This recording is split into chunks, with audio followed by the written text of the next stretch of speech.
போற, முடிய வாரிட்டு போ.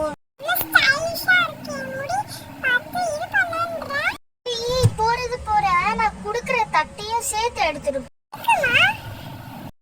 பிச்சைக்காரின்னு நினைச்சுப்பாங்க.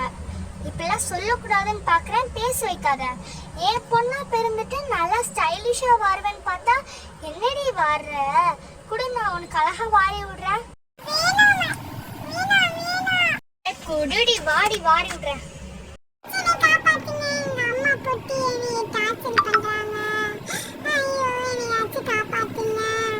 உனக்காக எவ்வளவு அழகான கிளிப்ஸ் எல்லாம் வாங்கி கொடுக்குறேன், இதெல்லாம் போட்டு போக மாட்டேங்கிறேன். நான் உனக்கு அழகா போட்டு விடுறேன், சரியா?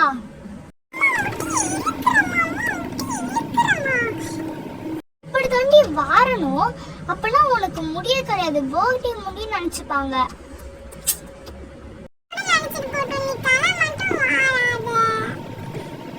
இங்க பாரு, நான் எவ்வளவு கியூட்டா வர வச்சிருக்கேன்.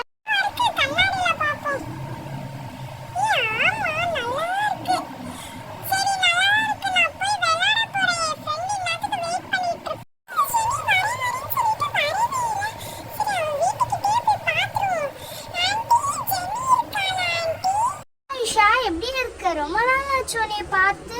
வீட்டுக்கிட்டலாம் வரதே இல்லை, அப்படியே நீங்க ரோட்ல விளையாண்டே இருக்கீங்க. இந்த ஜெனி இங்கதான் கண்ணாடி பார்த்து அழகு ரசிச்சுட்டு இருக்கா. நான் கூப்பிடுறேன். ஜெனி, இங்க வா. கண்ணாடி கூட பார்க்க முடியாது, என்னம்மா?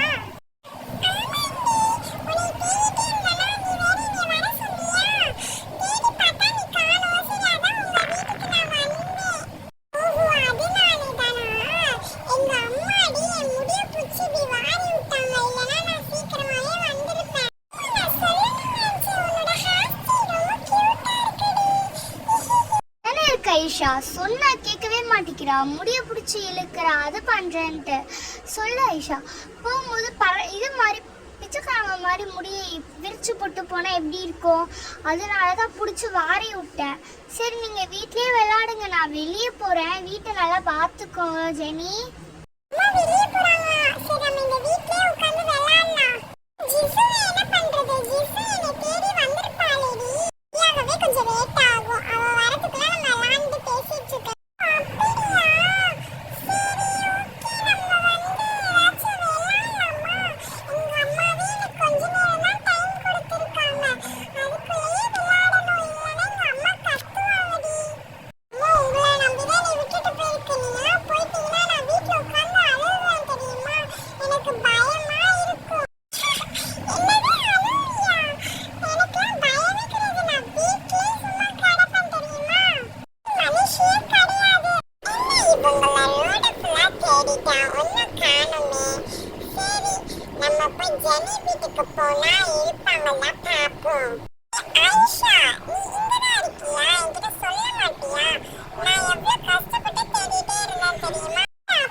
நான் வரவெளியிலேருந்து கேட்டு இருந்தது.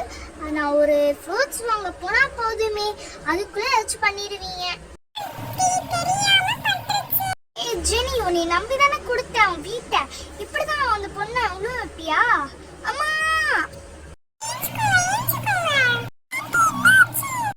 யாரு இங்க எண்ணெய கொட்டினது?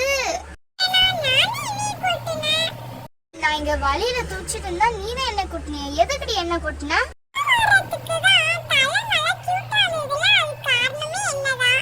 அந்த வெறிச்சோட முடிக்கு எண்ணெய கொட்டி வச்சுட்டியா? அடிப்பாவி, ஒன்னால நானும் ஐஷாவும் எப்படி உழுந்தோம் தெரியுமா?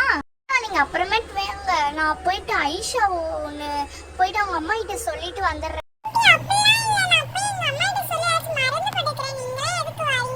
நீங்க ரெண்டு பேரும் போங்கம்மா, நான் போயிட்டு ஜெனிய ஒரு வேலை பார்த்துட்டு வந்துடுறேன்.